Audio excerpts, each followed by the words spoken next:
เลี้ยงไก่สมัยใหม่สมัยตะกี้เลี้ยงเห็ดคอกติดดินนี่ไก่ตายห่าเอาแท้เอาว่าเลี้ยงไก่กินกับบริไก่กินซ้ำมันจะเลี้ยงแล้วตายเบิดสมัยนี้มาเลี้ยงแบบนี้มันพาดบ่ตาย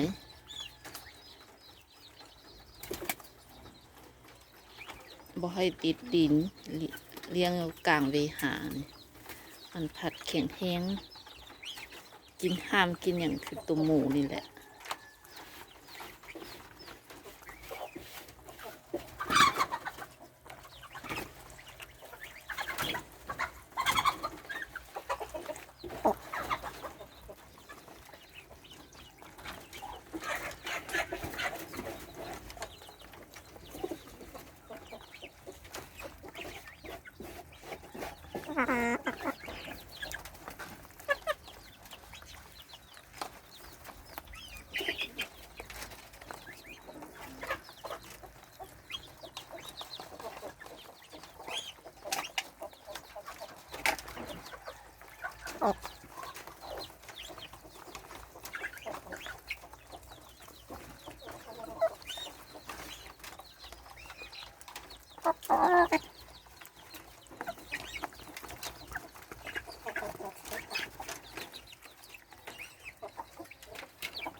ห่านก็เลี้ยงแบบนี้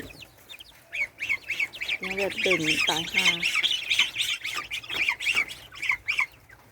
ไก่ลูกดำเลย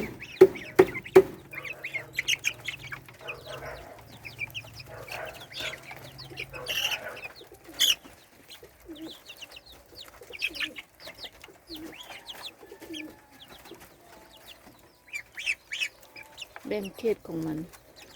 ของมัน10 ปลายตัว